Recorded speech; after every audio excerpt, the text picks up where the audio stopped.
"Nobody move," the man at the gate said, and his voice was low enough that it should not have carried across the entire courtyard, yet every single person standing in that open space went completely still.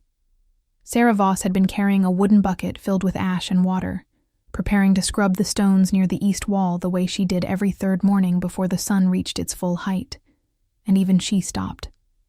Her hands tightened around the rope handle of the bucket. Her eyes did not go to the gate the way everyone else's did. She had learned long ago that looking at things that did not concern her was one of the fastest ways to draw attention she could not afford. But she heard it. She heard everything, even without a manifested wolf, even without the enhanced senses that marked real pack members as something more than ordinary. She heard the sound that followed the man's warning, and it was unlike anything she had encountered in all her 23 years of living on the edges of the Voss clan territory. It was not a growl exactly. It was deeper than that. It was a sound that seemed to come from somewhere beneath the ground itself, a vibration that moved through the soles of her feet and up through her spine and settled in the back of her teeth like the pressure before a storm breaks open the sky. She set the bucket down. She did it slowly, without thinking, the way her body sometimes made decisions before her mind caught up. The stone courtyard of the Voss clan house stretched about 30 meters from the main gate to the entrance of the Great Hall, and every person in that space, warriors with years of training, Omegas like herself who had learned to make themselves invisible, even the 2 elder council members who had been speaking near the water basin, every single one of them had turned toward the gate with expressions that ranged from awe to barely concealed terror. Sarah finally looked. The Alpha King Cade Duskmore walked through the gate like a man who had never once in his life considered the possibility that he might be unwelcome anywhere. He was taller than she had expected. The stories said he was imposing, but the stories, she was learning in this particular moment, were significant understatements. He wore dark riding clothes, nothing ceremonial, nothing that announced his rank except for the silver signet at his right hand, that caught the morning light with a cold, precise flash. His hair was dark and somewhat longer than was fashionable for men of his position, and his face was the kind of face that made people instinctively lower their gaze, not because he demanded it, but because something in the arrangement of his features communicated a level of self-possession that felt almost uncomfortable to look at directly. He was perhaps 30, perhaps a handful of years older, and he moved with the particular economy of motion that belonged to men who had spent their lives in genuine combat, rather than ceremonial display. Behind him came 4 guards, all of them massive, all of them scanning the courtyard with professional thoroughness. And beside him, not leashed, not restrained in any visible way, padding across the stone on paws the size of dinner plates, was the creature. Sarah had heard of the Shadow Panther. Everyone in every territory connected to the Duskmore crown had heard of the Shadow Panther. The stories were old and layered with the particular embellishment that attached itself to things people feared too much to describe accurately. The creature was real. She understood that now in a way that stories had never quite managed to convey. It was enormous, easily the height of her waist at the shoulder, its coat so deeply black that it seemed to absorb the morning light rather than reflect it, creating a shape that was simultaneously present and somehow less than solid. Its eyes were the color of banked coals, orange gold and burning with an intelligence that had no business existing in an animal. It moved beside the Alpha King with the casual confidence of a predator that had never once encountered something it could not destroy. And as it cleared the gate and entered the full space of the courtyard, every wolf in that space took a step back. Some of them did it consciously. Most of them did it the way prey animals move away from fire, without choosing to, simply responding to something ancient and instinctual that lived beneath all the social structures they had built around themselves. If you are enjoying this story, do not forget to leave a like and subscribe to the channel for more emotional stories like this one. The Shadow Panther's head turned. It turned in the specific, deliberate way of a creature that has identified something interesting. And Sarah realized with a cold, slow shock that moved through her like ice water that it was looking at her. Not at the warriors. Not at the elders who represented the only authority in this space that might have warranted attention. It was looking at her. Sarah Voss, who was nobody. Sarah Voss, who had spent the better part of a decade perfecting the art of occupying space without being noticed. Sarah Voss, who was holding a bucket of ash water and had absolutely no explanation for why a mythological creature of terrifying power had just fixed its burning gaze on her face and was now, with a slowness that seemed almost deliberate, beginning to move toward her. "Do not," one of the guards said sharply, and his hand went to the weapon at his side, but the Alpha King raised one hand without looking at the guard, and the man stopped immediately, going rigid with the particular attentiveness of someone who has learned through painful experience to respond to that gesture without question or delay. Cade Duskmore was watching the panther, and then, with an expression Sarah could not read from this distance, he was watching her. The panther crossed the courtyard. It did not rush. It moved the way large cats move. When they are not hunting, with a loose-jointed, rolling grace that was almost hypnotic to watch. And it crossed the 30 meters between the gate and the east wall, where Sarah stood without paying any attention whatsoever to the 50 or so pack members who scrambled and pressed themselves backward to clear its path. It stopped in front of her. It was so close that she could feel the warmth radiating off its coat, could smell it, something wild and cold and ancient, like deep forest at midwinter. Its head was level with her chest. It looked up at her with those burning eyes and made a sound, very low, very soft, nothing like the thunder of the sound it had made entering the gate. This sound was almost gentle. It was the kind of sound that a creature makes when it has found something it recognizes. Sarah did not think. If she had thought, she would have done the sensible thing, which was to step back, to lower her gaze, to make herself small and invisible in the way she had spent years practicing. Instead, she lifted her free hand, the one not holding the bucket, and she placed it very carefully on the top of the panther's enormous head. The fur was not what she expected. It was softer than she had imagined, underneath the dense outer layer, and warmer than the cold morning air should have allowed. The panther closed its eyes. It made that low sound again, deeper this time, resonating in its chest, and it folded itself down onto the stones at her feet with the unhurried deliberateness of a creature choosing to be at rest, and it laid its great head against her feet and went still. The courtyard was completely silent. Sarah became aware, slowly, of approximately 50 pairs of eyes staring at her with expressions she had never in her life seen directed at herself. Shock. Bewilderment. Something else. Something that on some faces looked uncomfortably close to fear. She became aware also of a single pair of eyes that was different from the rest, darker and steadier, and carrying something she could not name. The Alpha King was watching her, and his expression was not shock or bewilderment. It was the expression of a man who has just encountered a piece of information that does not fit any framework he currently possesses, and who is taking the time to decide what to do with that. "What is your name?"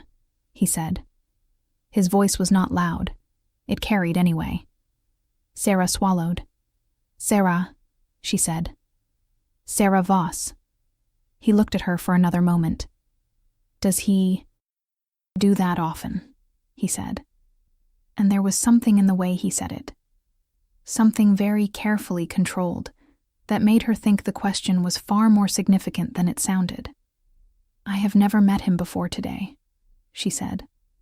Cade Duskmore held her gaze for 3 full seconds, which felt, in the charged silence of that courtyard, like considerably longer. Then he looked away, and the courtyard began to breathe again. The Voss clan chief was named Roland Voss, and he was Sarah's father's second cousin, which made him family in the technical sense while making absolutely clear through every interaction across her entire lifetime that he considered her the kind of family one acknowledged at ceremonies and otherwise ignored. He was a heavy-set man with the particular combination of natural authority and cultivated arrogance that marked men who had held power long enough to forget what it felt like not to have it.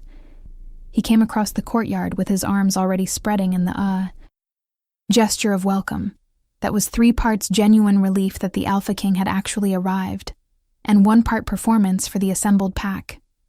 He was talking before he had covered half the distance, something elaborate about the honor of the visit and the excellence of the preparations that had been made.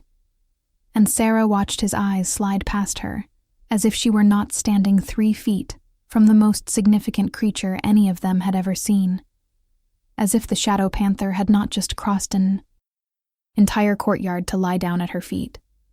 She picked up her bucket of ash water. She turned and walked toward the east wall. Behind her, she heard the Alpha King exchange formal greetings with Roland, heard the careful dance of political language beginning, and she focused on the wall in front of her and the work that needed doing, and told herself very firmly that whatever had just happened was not something she needed to understand. The Shadow Panther did not follow her. She checked, once, over her shoulder, and saw it had remained sitting in the middle of the courtyard, watching her departure with those burning eyes, ignoring everyone else entirely. She turned back to the wall. She dipped her brush and began to scrub. Lena Ashford found her before the midday meal. This was not a surprise. Lena had a gift for finding Sarah at moments of vulnerability with the particular efficiency of someone who had spent years practicing the skill, and the morning's events had created a vulnerability that Lena would have sensed from the other side of the territory. She was beautiful, in the way that expensive things were beautiful, polished and precise, and assembled with obvious care. Her hair was the color of pale wheat, and she wore it in elaborate arrangements that somehow always looked effortless. Her clothes were always the exact correct level of fine for any given occasion. She had been raised to be the perfect political mate for a man of significant power, and she had learned the lessons with the thoroughness of a student who understood that her entire future depended on the grade. She stood in the doorway of the storage room where Sarah had retreated to return her cleaning supplies, and she looked at Sarah the way she always looked at Sarah, with a kind of cool, assessing contempt that never quite became open enough to be actionable.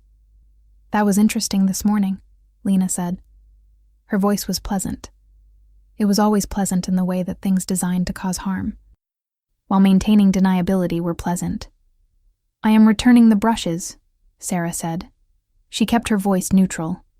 She had years of practice at this, too. "Of course you are." Lena stepped inside the storage room. The space was small, and Lena was very good at using physical proximity as a form of pressure, without ever doing anything that could be described as a threat. "Everyone is talking about it. Do you know what they are saying?" "I expect they are saying various things," Sarah said. She placed the brushes on their shelf in the correct order. She had learned to be very precise about putting things back where they belonged. "They are saying it is strange," Lena said. "An omega with no wolf, no rank, no particular value to the pack. And the Alpha King's creature goes to her like a pet going to its favorite person." She paused, and Sarah could feel the weight of what was coming in the particular quality of that pause. Some people might find that suspicious.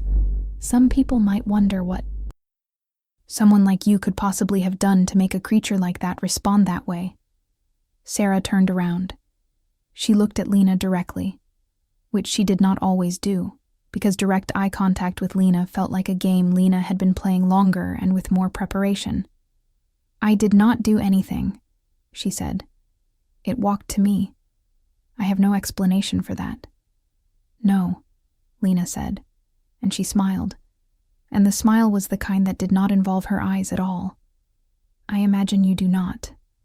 That is almost more worrying, is it not? When things happen around someone, and that person cannot explain why." She let the implication settle for a moment, the way a person places a glass down very carefully. I would be careful, Sarah. The Alpha King is here for important reasons. Political reasons. He does not need distractions. And I think you have been a distraction long enough already. Do you not think? She left. Sarah stood in the storage room and breathed carefully and slowly, and did not allow herself to feel the particular cold that Lena's words always left behind. The spreading chill of being reminded, with exquisite precision, of everything she was not and would never be. The evening meal was a formal affair in the Great Hall. Sarah did not attend formal affairs in the Great Hall. She ate in the kitchen with the house staff and the lower-ranked Omegas, as she had always done. And she was fine with this, had made her peace with this arrangement years ago, or at least had constructed something that functioned like peace when she did not look at it too closely. She was helping clear the serving platters when one of Roland's personal attendants came into the kitchen with an expression of barely contained bewilderment and said, "Sarah Voss, you are wanted in the Great Hall." She looked at him. "I think there must be a mistake," she said. "There is not a mistake," he said, and his bewilderment deepened. "The Alpha King asked for you specifically by name." The kitchen went very quiet. Sarah was aware of every pair of eyes in the room finding her, and she thought, with the exhausted clarity of someone who has had a very long day, that apparently today was not finished with her yet. She did not have fine clothes. She had good working clothes, and slightly less worn versions of those for occasions that required minimal presentation. And she wore the best of what she had when she walked into the Great Hall, and felt the weight of 24 stares shifting to find her the moment she appeared in the doorway. The long table was still set with the remnants of the formal meal. Roland sat at its head with the careful stillness of a man performing composure. Lena sat 3 seats down in a dress the color of winter frost, and her face was a masterwork of controlled expression. The Alpha King sat to Roland's right, and he was the only person in the room who did not look at Sarah when she entered with any kind of readable reaction. He was in conversation with one of his advisors. He finished the sentence he was saying before he turned. "Sarah Voss," he said. "Sit." He indicated the chair to his left, which was empty, which was the chair reserved in most pack traditions for someone of particular significance. Sarah watched Roland's jaw tighten almost imperceptibly from across the table. She sat. "I want to know," Cade Duskmore said, and his voice was the same as it had been in the courtyard, not loud, carrying completely. "What you know about your lineage." Sarah blinked. Of all the things she had constructed anxious expectations about on the walk from the kitchen to this room, that question had not appeared among them. "My lineage," she said. "Your family line. Specifically your mother's side." He was watching her with that same quality of attention from the courtyard, focused and entirely without social pretense, as if the question was simply a question, and the answer was simply information he wanted. "My mother died when I was 4, Sarah said carefully. "I know very little about her family. I was raised here by the clan." She paused. "By Roland's household." The particular quality of that pause communicated everything that needed to be communicated about the nature of that upbringing, without saying anything that could be taken as complaint. Something moved across the Alpha King's face. It was brief, controlled, and she could not name it. "And your wolf," he said. "Have you always been without a manifested form?" The table had gone very still. This was the question that had defined her entire existence within the clan, the absence at the center of her identity, the reason for her rank, her exclusion, her invisibility. She had been asked it before with cruelty, with pity, with the particular clinical detachment of pack elders evaluating whether she represented a liability. She had never been asked it by anyone who seemed to be asking, because the answer genuinely mattered, as information rather than as social data. "Yes," she said. "Always." She hesitated because there was something else, something she had never told anyone, because there had never been anyone to tell. and because the telling had always felt like offering a weapon to someone who would use it. But there was something about the directness of his attention that made the usual defenses feel less necessary. "I feel it," she said. "There is something there. I have always felt it. But it does not manifest. It is like a door that is locked from the other side." The Alpha King was quiet for a moment. Then he said, "How long has Calder been in this territory?" Calder. The Shadow Panther had a name. Sarah had not known that, had not thought to wonder. And the intimacy of knowing it, the way it shifted the creature from mythological force to something almost personal, created an odd sensation somewhere beneath her sternum. "I do not know," she said. "He arrived with you this morning." "He arrived with me," Kate agreed. "But he was aware of this territory before we came. He has been restless for 3 weeks, since we passed through the Thornwood border." He paused. "The Thornwood border is the edge of the Voss clan's territory." Sarah looked at him. He looked back at her. The silence between them was different from the silence of the room around them, which was the strained silence of people trying to become furniture. The silence between them was the kind that contained things not yet spoken. "What do you think will happen next? Leave your predictions in the comments below." "I do not know what that means," she said, though she was beginning to, in the vague, unsettling way that understanding sometimes arrived before it was welcome. "Neither do I yet," he said, "but I intend to find out." He reached for his cup, and his eyes moved briefly to Lena down the table, and then back to Sarah. And there was something in that glance, quick and assessing, that told her he had noted the dynamic in this room with the accuracy of a man accustomed to reading political landscapes at a glance. "You will join the morning meal tomorrow," he said to Sarah, "and you will stay available during my visit." Roland spoke for the first time, very smoothly, with the tone of a man inserting himself into a negotiation before it could proceed further without him. "Of course, any member of the household is available to assist the king's party during the visit. I will ensure that Sarah is assigned to support duties that keep her accessible." "Support duties," Cade said. His voice did not change. It did not need to. He simply repeated the phrase and let it sit in the air between them, and Roland heard what was in it, what everyone at that table heard, which was a man with absolute authority, gently demonstrating his awareness of a reclassification being attempted, and his disinterest in it.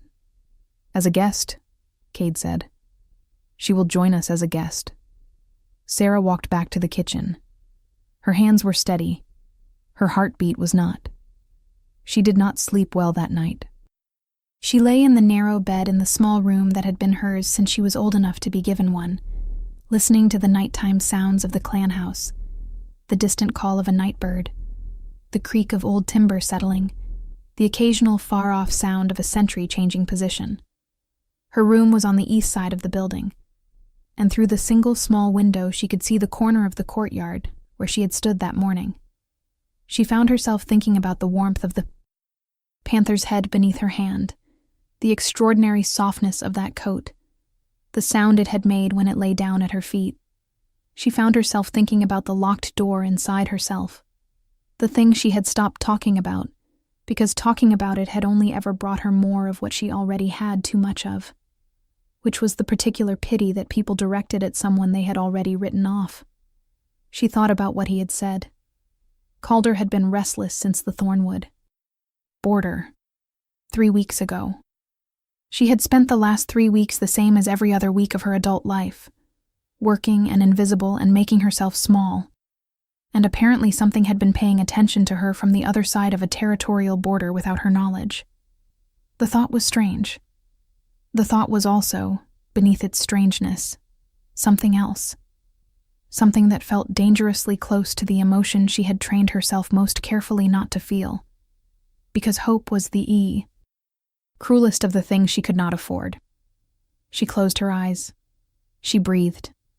She told herself firmly and practically that whatever was happening, whatever coincidence or mysterious supernatural alignment, had caused a legendary creature to take an interest in her existence, the most likely outcome was that it would be investigated and explained, and she would return to her bucket and her brushes and her invisible life, and the best thing she could do was manage her expectations accordingly. She was almost asleep when she heard it. Outside her window, very close, that low resonant sound, the same sound from the courtyard, the sound that was not quite a growl and not quite a purr, but something in between that operated below the register of ordinary sound and was felt more than heard. She sat up. She crossed to the window and looked out. Calder sat in the courtyard below, enormous and black against the pale stone, looking up at her window with those burning coal-fire eyes. He made the sound again when he saw her face appear, and then he settled himself down on the stones with the massive deliberateness of a creature making itself comfortable, and he stayed there. He was there when she finally fell asleep. He was still there when she woke before dawn, sitting in the same spot, patient as stone. The morning meal was a revelation in the sociology of power. Sarah had observed pack hierarchies from the outside her entire life, had catalogued them with the particular attentiveness of someone whose survival depended on understanding social landscapes she was not permitted to navigate. Watching those same hierarchies reshape themselves in real time around a single fixed point, which was the Alpha King's apparent interest in her, was a different kind of education. The people who had ignored her for years were now careful around her. Careful in the way people were careful with things they were not sure about, which was a category she had never previously occupied. The warriors who had looked through her for a decade now looked at her with the same professional assessment they directed at potential threats. The female pack members around Lena's position in the social order had shifted into the particular formation of women who are managing an unexpected complication, watching Sarah with a focused attention that had the quality of calculation. Lena herself was a masterpiece. She was present and gracious and warmly social in the way that only someone with complete confidence in their position could manage, and she made sure to be seated near the Alpha King, and she directed 3 conversations in his direction, with the ease of a woman who had been practicing that exact social maneuver her entire adult life, and she did not look at Sarah at all, which was its own kind of statement. Cade Duskmore ate his meal, and spoke with Roland about territorial matters, and listened more than he spoke, and twice he asked Sarah a direct question across the table. Once about the geography of the eastern border, and once about the history of a particular dispute she had not expected him to know she knew anything about. The second time she answered, she saw Roland's eyes flicker with something that was not quite surprise and not quite resentment, but lived in the uncomfortable territory between them. The look of a man realizing that someone he had defined as insignificant has been paying close attention for years. After the meal, the Alpha King said that he wished to walk the territory boundary. He took 2 guards, and without particular ceremony, indicated that Sarah should come. She went.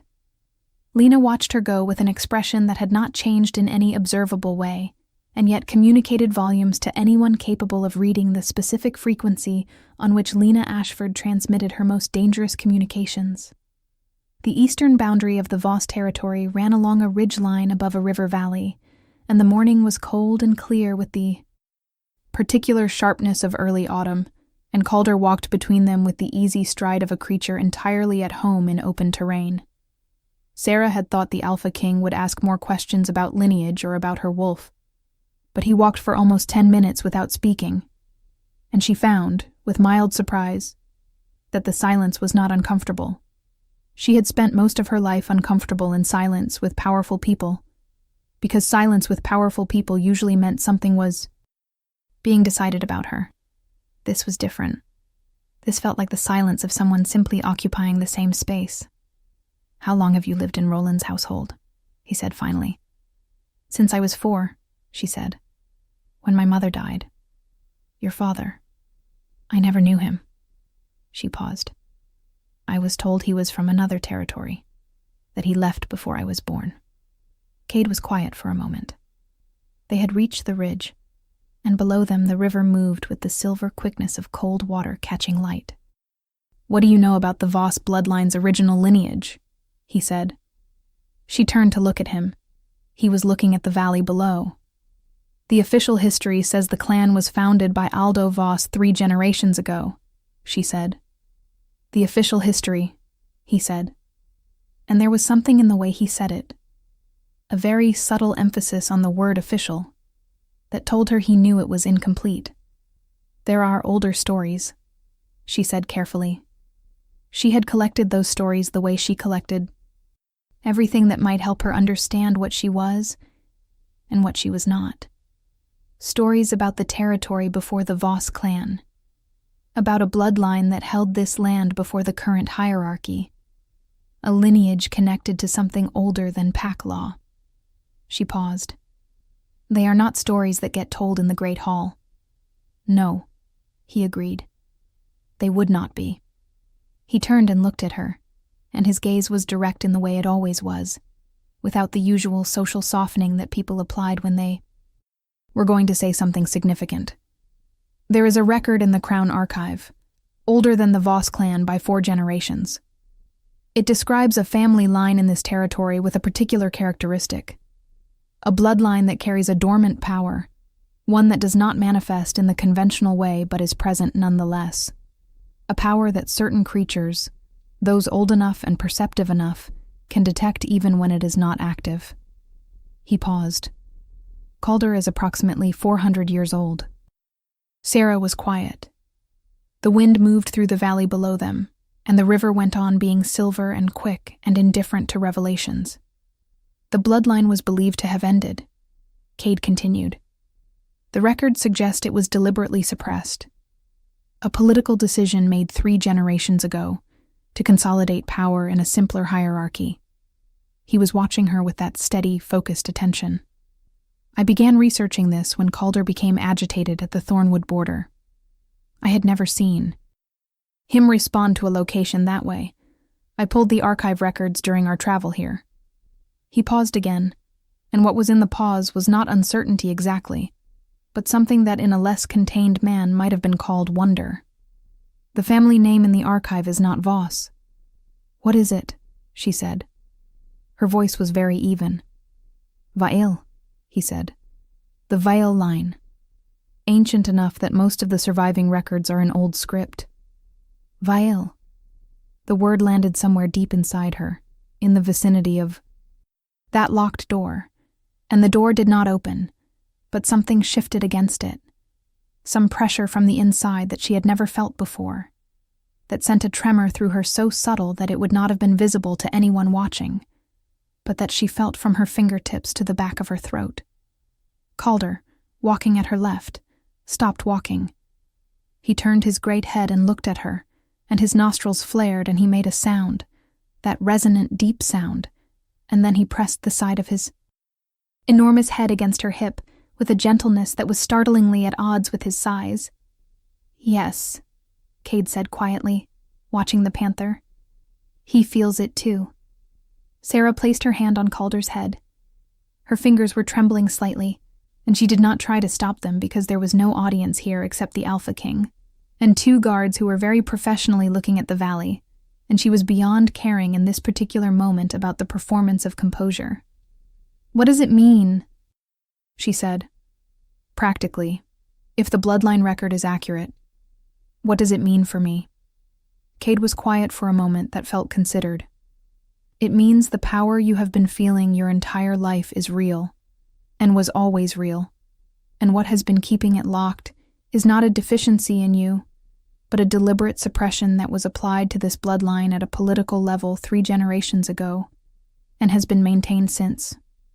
He said it straightforwardly, the way he said everything, and the straightforwardness of it, the complete absence of preamble or cushioning, was so unlike every other conversation she had ever had about what she was and was not, that she felt it move through her like something releasing. "It also means," he continued, "that the question of your status within this clan has been constructed on a false foundation, which is something I intend to address." She looked at him. He was looking at the valley again, his profile clean and still against the autumn sky. She thought about what it would mean for someone in his position to say something like that. To say it simply, and without qualifications, as though it were a straightforward matter of fact. And she thought about all the years of careful smallness she had built around herself. And she thought about the locked door and the pressure against it that was getting stronger. And she said the most honest thing she could find to say in this moment. "You do not know me," she said. "You arrived yesterday. He..." Turned and looked at her again. "Calder has known you for 3 weeks," he said. "From the other side of a territorial border. He knew you before I saw your face." He paused. "Calder does not make mistakes." The afternoon brought complications, as afternoons in political situations tended to do. Lena arrived at Roland's study, while the Alpha King was in a boundary negotiation meeting, and she arrived with 3 other women of the clan's inner circle, and she was carrying a folded document with the practiced casualness of someone who has prepared a move they want to appear spontaneous. Sarah was crossing the corridor outside the study when the group came around the corner, and the particular configuration of their approach, 5 against 1 in a narrow hallway, had the choreography of something planned. "Sarah," Lena said, with the warmth of a woman greeting an old friend in a social setting. "We were hoping to find you. We wanted to talk." She paused. "About this morning." Sarah stopped. She was tired. She was thinking about everything the Alpha King had said, and she had been composing and discarding questions she did not know who to ask, and she did not have the particular reserves of energy that managing Lena typically required. "All right," she said. Lena unfolded the document. "This is a copy of the assignment records for the Alpha King's visit. Roland prepared them this morning, after the meal. You have been officially listed as an attendant assigned to the King's party. A service attendant." She said it with the careful neutrality of someone stating a fact, which was how Lena delivered her most pointed attacks, dressed in the language of simple information. "Roland thought it would be helpful for you to have clarity about your role during the visit, given the confusion." The confusion. Sarah looked at the document. Her name was there, and her assignment was listed as service support, which was the designation for people who carried things and cleaned things and did not sit at tables. She thought about the morning meal, about the 2 direct questions across the table, about the Alpha King's voice saying as a guest. "I see," she said. "It is better this way," one of the other women said gently, in the tone of someone offering kindness. "For everyone. You understand." Sarah folded the document and handed it back to Lena. "I understand," she said. "Excuse me." She walked. She did not know where she was walking until she found herself outside, in the open air of the eastern side of the building, in the courtyard where it had begun that morning, and she stood there in the cold afternoon light, and she let herself feel what she was feeling, which was not defeat exactly, but something in the same family, the particular exhaustion of someone who has spent a very long time pushing against a wall, and has just been reminded that the wall has not moved. She breathed. She breathed again. She thought about the locked door and the pressure behind it that had been building since the morning, stronger every hour, as if something was responding to being named. She thought about Calder sleeping at her feet on cold stone. She thought about a bloodline 3 generations suppressed. She thought about the Alpha King's voice, completely level, saying what has been keeping it locked is not a deficiency in you. She was still standing there when Cade Duskmore walked out of the building behind her. He did not ask why she was there. He stood beside her for a moment, looking at the same courtyard stones, and then he said, "Roland gave you the attendant assignment." "Yes," she said. "I see." A pause. "He will find that it has been rescinded." She turned to look at him. He was looking forward, his expression unreadable in the way it was often unreadable, not because it was blank, but because it was dense with something that did not translate easily into the kind of surface emotions people usually wore visibly. "You cannot simply rescind it," she said. "He is the clan chief. You are a guest." "I am the Alpha King," he said. And there was no arrogance in it, no inflation. It was simply a statement of fact, the way that the sky was the sky, and the stone was the stone. And this territory is under the Duskmoor crown. Roland's authority within this clan is real. His authority to contradict a direct designation made by the crown is not.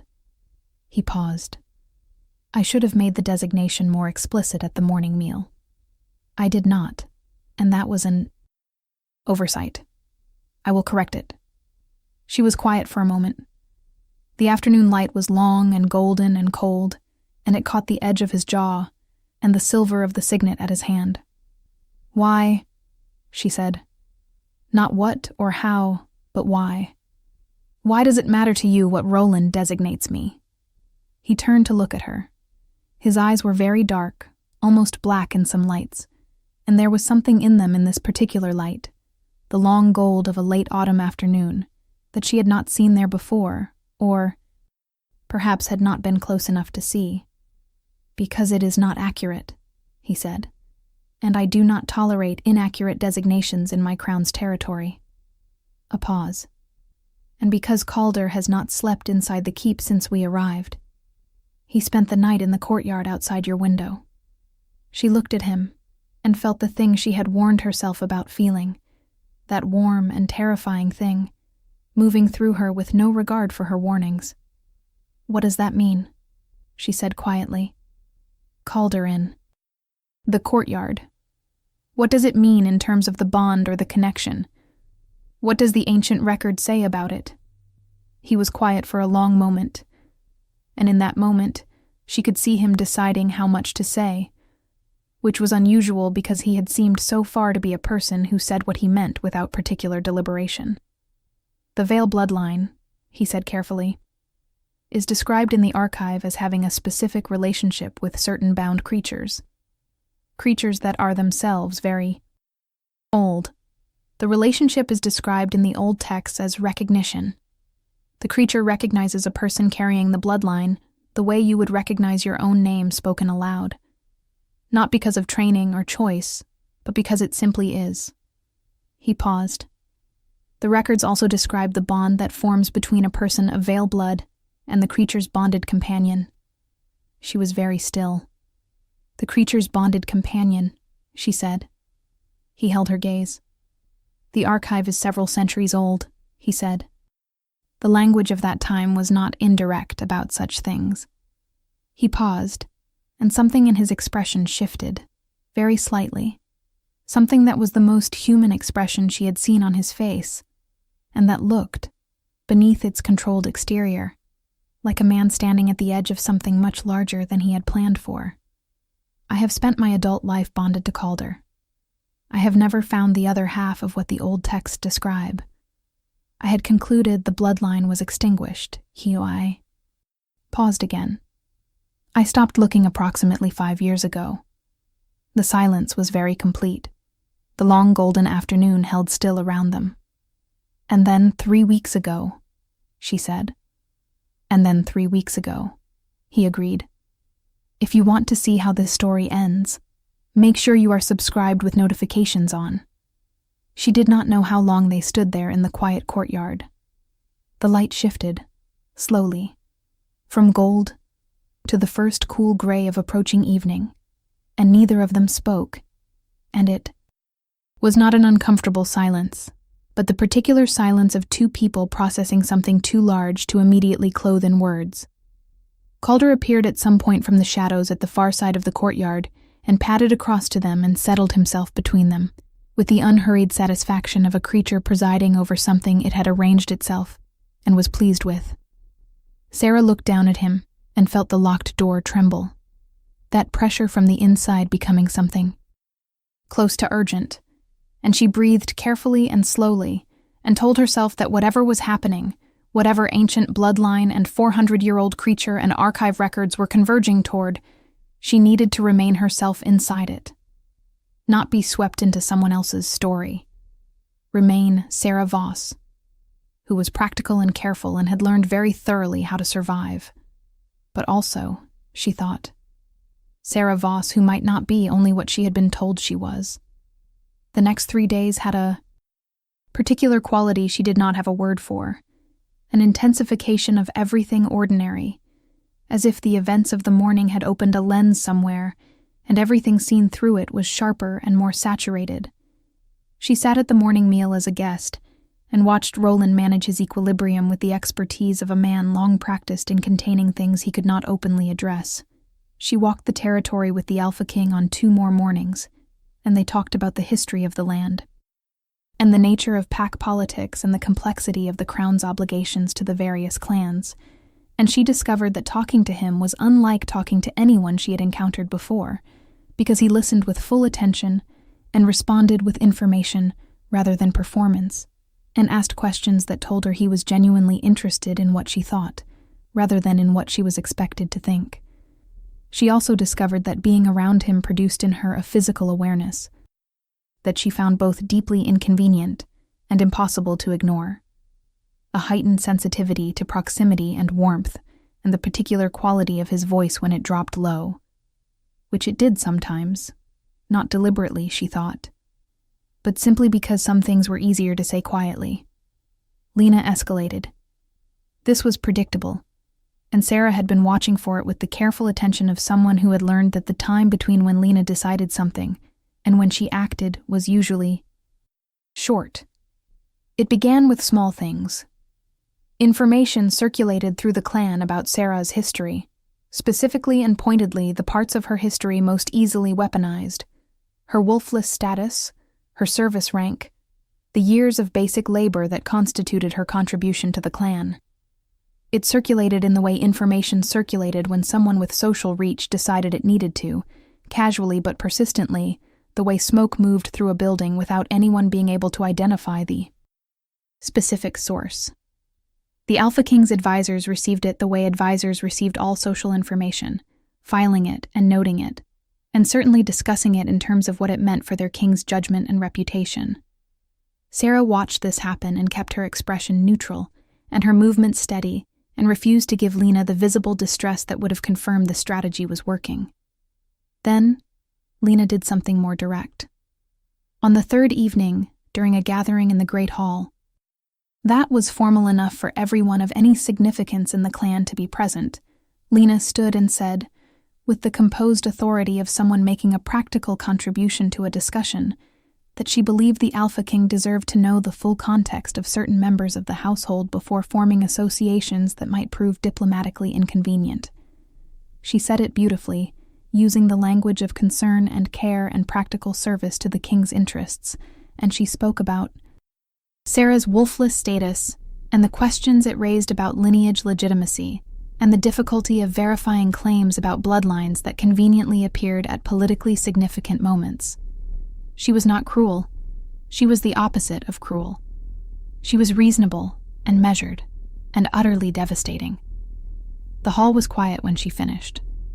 Sarah sat at the table and felt the familiar cold moving through her, the cold of being evaluated and found insufficient, and she looked at her hands on the table and breathed and waited for the moment to pass the way she had waited for all such moments to pass, across all the years that had taught her this.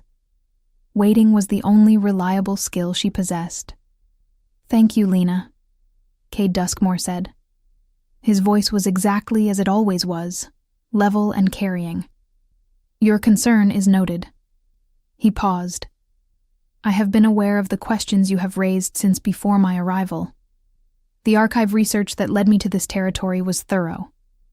Another pause, and when he continued, there was something in his voice that was still perfectly level, but that had, beneath the level surface, the quality of a very large weight placed precisely and without hurry. "The bloodline question has been verified by Crown Archive records that predate the current Voss clan hierarchy by 4 generations. The suppressions that were applied to that bloodline have also been documented. Both findings have been entered into the official Crown record as of this morning." He looked at Lena directly, and it was a short look, not unkind, simply concluding. "The full context is indeed important. I am glad you agree." Lena sat down. Her expression did not change in any way that could be described, but something in her posture changed, very slightly, and Sarah, who had been studying Lena Ashford for years, saw it. The hall began to breathe again. Later, in the corridor, Cade fell into step beside her. He did not say anything for a moment, and neither did she. Then he said, "You all right?" She thought about the question. She thought about all the years of calibrated smallness and the locked door and the cold that Lena's words always left, and the fact that this time, for the first time in her memory, the cold had been interrupted before it could fully settle. "I am working on it," she said honestly. He walked beside her in the quiet corridor, and his shoulder was close to hers, and Calder patted at her left, and the three of them moved through the lamplight of the old building, and she thought, with the strange clarity of moments that later become the ones you remember, that she was not afraid. She had been afraid for so many years that the absence of it felt like a new kind of sense, one she did not quite know how to use yet. The ritual of the Black Moon came on the 7th night of the Alpha King's visit, as it came every 7 years, as the old calendar had always scheduled it since before the Voss clan existed to host it.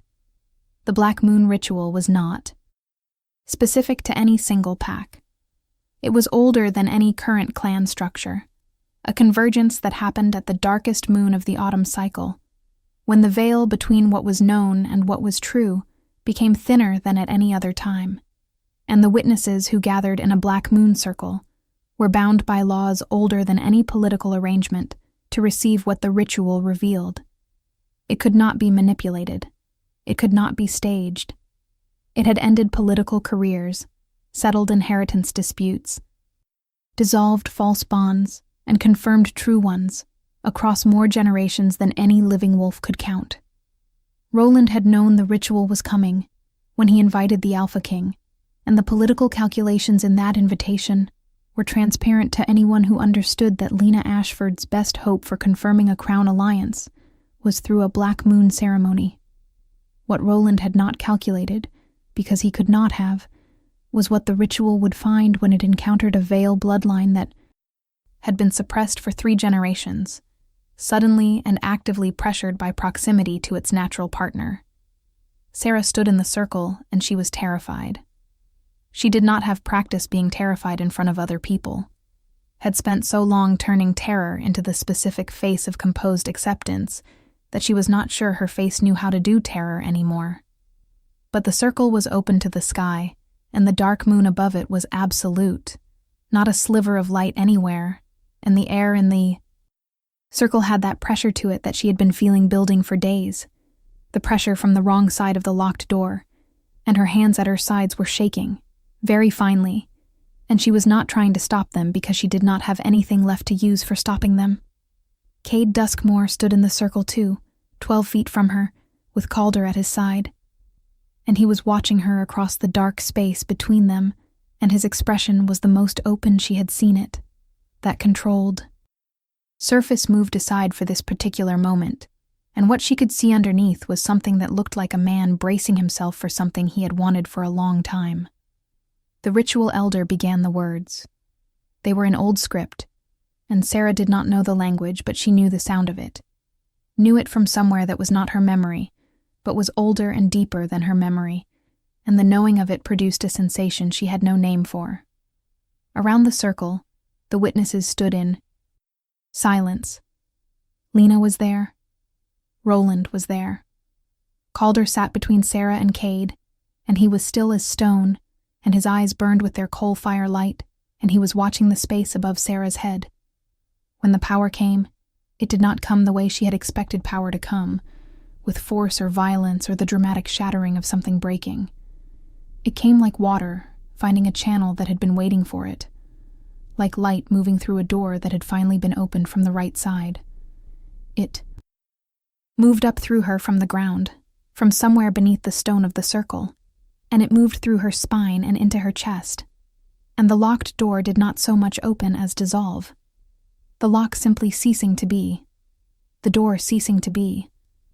the whole constructed barrier between her and what she was ceasing to be, as if it had never been anything but an absence of permission. She could feel her wolf. She could feel it the way you feel. A word you have been trying to remember suddenly become available, the whole shape of it present and real and waiting. It was not a small thing. It had been locked for 23 years, and it had been growing in the dark. And the size of it, the power of it, made her gasp with something that was not quite pain and not quite joy, but lived exactly at the line between the two. The witnesses gasped. She heard it, the simultaneous intake of breath from the entire circle, and she did not understand what they were seeing until she looked down at her hands and saw the light. It was silver white, and it was coming from her skin, and it was moving, not static, but alive, shifting in patterns that she recognized, distantly and certainly, as the same patterns that decorated the oldest stones of this territory, the ones carved before anyone currently living had been born. "Vile," the ritual elder said, and her voice was very quiet and very certain, and carried the particular quality of someone reading from a book they know by heart. Sarah looked across the circle at Cade Duskmore, and the light from her own skin was reflected in his dark eyes, and his expression was the expression of a man receiving something he had stopped believing he would ever receive, and it was unguarded in a way that she had not seen his face be before, and what it contained was so large and so simple that she felt it move through her like a second wave of the power still coursing through her body. Calder rose from his stillness. He rose, and he crossed the space between them, between her and Cade, and he stood between them, and he made the sound, the deep, resonant sound, and this time it was not gentle. This time it was declarative. It moved through the circle and through every body in it, and it said, in the wordless language of very old things, something that needed no translation. These two, this bond, this truth. Roland's face, when she allowed herself to see it, had the expression of a man doing complex and unwelcome arithmetic. Lena's face was a study in precise stillness.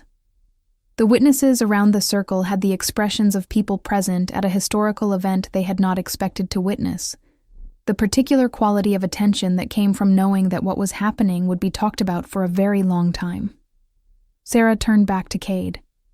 He had crossed the space between them while she was looking at the witnesses, moving with that quiet, purposeful economy, and he was standing close, closer than he had stood in the courtyard or on the ridge or in the corridor, close enough that she could feel the warmth of him in the cold circle air, and he was looking at her with those dark eyes that had the light in them now. "I need to tell you something," he said. His voice was very low. It was not low in the controlled political way it usually was, but in the way of something essential being said in a space that felt private, despite the 50 witnesses surrounding them. "Yes," she said. "Calder knew first," he said. "He always knows. First. That is how it works, with the old bond." He paused, and she could see him navigating something. The careful man who said exactly what he meant, encountering something that the usual precision of language did not quite fit. "But I am not Calder. I am not responding to ancient bloodline recognition alone." Another pause. "I want to be clear about that." She looked at him, at the unguarded expression on that controlled face, and she felt something loosen in her chest, some last remaining piece of the careful smallness she had been building for 23 years. "I am also not responding to ancient bloodline recognition alone," she said quietly. He looked at her for a moment, and the corner of his mouth moved, very slightly, in something that was almost a smile, and she thought it was probably a rare thing. That almost smile, and the thought of it being directed at her produced a warmth in her sternum that the silver light of her power did nothing to explain. Calder sat down between them and leaned his enormous body against both their legs simultaneously and made a sound of deep and rumbling satisfaction.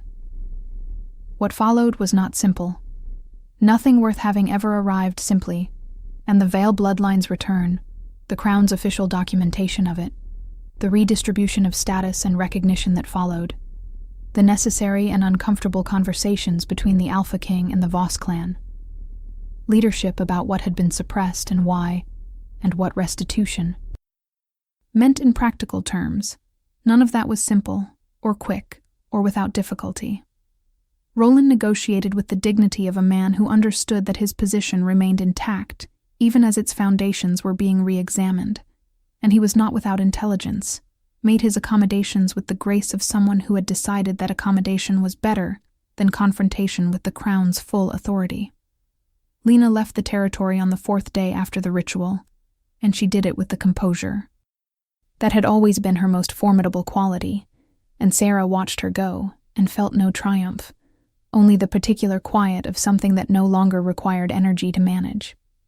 The suppression itself took more than the ritual to fully undo. It had been applied across generations, and the untangling of it was a process that the Crown Archive scholars would work on for months with Sarah's participation. But the immediate and practical effect of the ritual's revelation was present from the morning. After, in the way that every interaction had shifted, in the way that people addressed her, in the way that the space she occupied within the clan house had quietly and irrevocably expanded from the narrow margin she had inhabited into something that fit the actual dimensions of who she was. Her wolf manifested for the first time on a morning 10 days after the ritual, in the open field east of the clan house, with Calder watching from a respectful distance and Cade standing at the edge of the wall. Field with his hands in his coat pockets, and the particular stillness of a man choosing not to interrupt something that needed to happen without an audience. It was not elegant. Years of suppression did not release gracefully, and the first manifestation was accompanied by considerable pain, and considerable noise, and considerable disorientation. And when it was over, she was lying in the frost-bitten grass in human form, shaking from the effort, and Calder had crossed the field, and was lying next to her in that familiar way, his great warm bulk against her side, and the Alpha King was sitting cross-legged on the ground a foot from her head, and looking at her with an expression that contained, she was now skilled enough at reading him to identify, genuine concern beneath the habitual composure. "All right," she managed. Her voice was hoarse. "That was more complicated than expected." "You did it," he said. "Simple. Certain."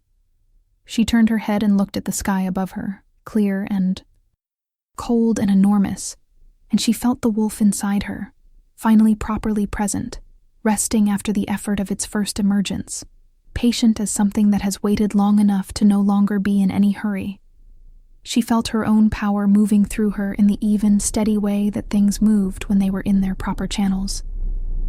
She felt the cold ground beneath her, and Calder's warmth against her side, and the particular quality of the silence from the man sitting 12 inches from her head, a silence that was attentive and present, and not going anywhere.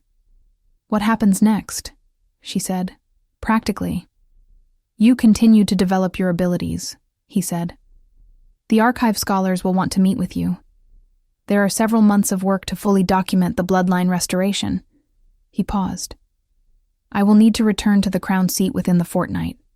There is ongoing business that has been held as long as it can be." Another pause. "I would like you to come with me." She turned her head and looked at him. He was looking at the sky above them both. "That is a significant thing to ask," she said. "Yes," he said. He turned and looked at her, and they were very close, closer than they had been before except for the black moon circle, and his expression was the open one, the unguarded one. "It is a significant thing to ask. I am aware of that." He paused. "I am asking anyway." She thought about the clan house, her narrow room and the east wall and the bucket of ash water and the invisible life she had built so carefully across 2 decades. She thought about all the care she had taken to manage expectations, to not hope for things that were not available to her, to make herself small enough to fit in the space she had been given. She thought about the locked door, which was no door at all now. Nothing in the place where the barrier had been except the open and continuous presence of herself, full and whole, and no longer edited. She thought about what it had felt like. To place her hand on Calder's head on a cold morning in a courtyard and feel the extraordinary warmth of something ancient, choosing her without explanation. "All right," she said. He turned to look at her, and the almost smile was more than almost this time, and it was directed at her, and she held it in the center of her chest like something she was not going to drop. Calder made his sound, deep and resonant and carrying, and it moved through the cold morning air and across the field, and it said the same thing it had said in the Black Moon Circle, in the wordless language of very old and very certain things. These two, this bond, this truth. The morning after the decision was made, Sarah stood in the courtyard one last time before the preparations for departure began, in the same place she had stood when Calder crossed the stones to find her. The clan house was still and gray in the early light, and the frost was on the stones, and the sky above was the pale, colorless blue of early autumn mornings, and she stood there and felt her wolf inside her, quiet and present and immense, and she felt her power in her hands, the silver warmth of it, and she let herself feel all of it without editing any of it into something smaller or safer. 23 years of learning to be invisible, and the irony was that the thing that had finally made her visible was not anything she had done or proven or demonstrated. It was simply what she had always been. It had always been there. The locked door had never changed what was behind it. Roland came out to see them off with the dignity he had maintained throughout, shaking the Alpha King's hand with the formality of a man honoring his obligations to the crown. And his eyes, when they found Sarah, had something in them that she chose to regard not as regret exactly, but as a form of acknowledgement, which was more than she had expected, and perhaps as much as she was going to get, and she decided it was sufficient. Lena was not there. Lena had been gone for 4 days. She mounted the horse beside Calder, who was large enough that her horse was visibly uncertain about the proximity, and she had to spend a moment reassuring it with a quiet word and her hand on its neck, and she heard from behind her a very low sound of amusement from the Alpha King, and turned to see that the almost smile had become a full one, and the full smile was a revelation, quiet and warm and entirely different from what his public face suggested was possible. And she thought about all the things she did not yet know about him, and felt something that was not anxiety about the not knowing, but something closer to anticipation. She turned her horse toward the gate. Calder fell into step at her left. The morning opened out before them, wide and cold, and full of everything that had not yet happened. "Ready," Cade said, and it was not quite a question. She thought about the word, ready. She thought about what it meant to be ready, whether ready was something you arrived at or something you decided, whether she had been ready for years inside the locked door and simply not had permission to be, whether readiness was perhaps the same thing as knowing your own name and being willing to answer to it. "Yes," she said. She said it without hesitation. The gate was open. The road beyond it was long and pale in the early light, stretching out toward the crown seat and the archive and the beginning of everything that came next. And she rode. Through it with her wolf resting warm and present inside her, and the Alpha King at her right, and Calder's vast black shadow at her left, and the morning received them without ceremony, the way mornings do, simply being there and being real and requiring nothing from her except her presence in it. Behind her, the courtyard of the Voss clan house stood empty and still, the stones swept clean, the east wall washed, the bucket set in its proper place on its proper shelf, and there was nothing there any more, except the echo of a girl who had spent 23 years becoming invisible and had turned out to be, all along, exactly what she was. If this story touched your heart, share it with someone who loves epic romance. Tell me in the comments, did you see this ending coming?